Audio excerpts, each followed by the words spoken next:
a question here? Please do, Ben. I'm interested why the environmental movement has not gotten involved in this issue. Can you explain, David, why they have ignored this whole stuff? Well, I think it goes back to what happened when ocean dumping of sewage sludge was banned in 1988. EPA engaged some leading environmental organizations in banning ocean dumping of sewage sludge.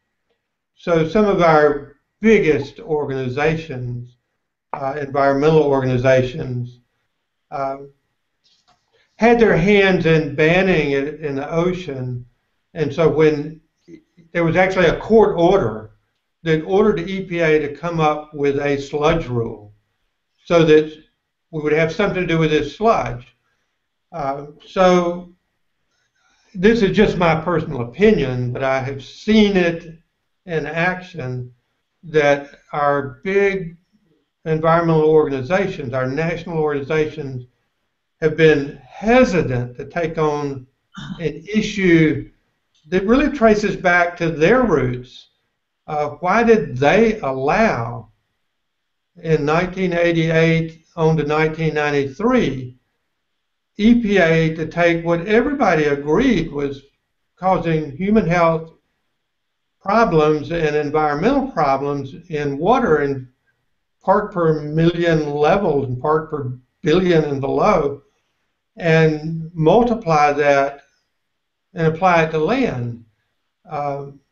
The answer they give me today is their hands were tied. There was a court order.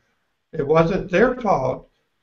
They were the ones that generated the lawsuits that stopped ocean dumping, but they were not prepared for the scenario they created. Right. So today, now, who are we going to throw some sludge at? Who needs to jump in the ring and take on this horrible thing that's happening in our society? Greenpeace. What do you think? Shout out to Greenpeace. I'm throwing some sludge their way. Get back in behind this. Friends of the Earth, where are you? This is the Earth. Yeah, come on in. Who's next? Who's on the sludge list? The Audubon Society. They've got a big role in sewage sludge. They're promoting bird sanctuaries at sewage treatment plants as nature reserves. They need to change course on this. The Sierra Club. Yeah, the Sierra Club actually has a policy, thanks to the hard work of Dr. Caroline Snyder, whose website is www.sludgefacts.org. She has gotten the National Sierra Club to take a position against land application of sewage sludge. They need to be commended and reinforced, their efforts. Excellent. They don't mention that. The NRDC is the key organization involved in banning ocean dumping that has been hesitant to jump on sewage sludge. They need is this process that works that this company in Florida is doing, is it exorbitantly expensive? Like, who's going to push back against this? I guess industry, because of costs. It costs them more to do the right thing.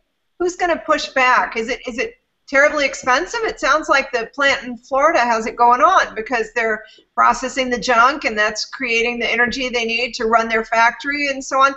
Everyone, quit flushing. Quit flushing your toilet now. It's a horrible crime. Stop. Okay, Rachel.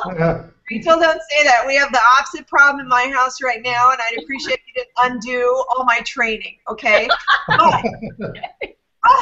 Let's give them a better solution than dumping this stuff on our fields, on our parks, around our neighborhoods. Let's work on the better solution. It sounds like this is the problem with what happened with the movement. They said, stop dumping it in the ocean, so the Congress said, okay, and then they just dumped it on the land, and that was not a good solution. But now that we have a good solution, we need to promote that.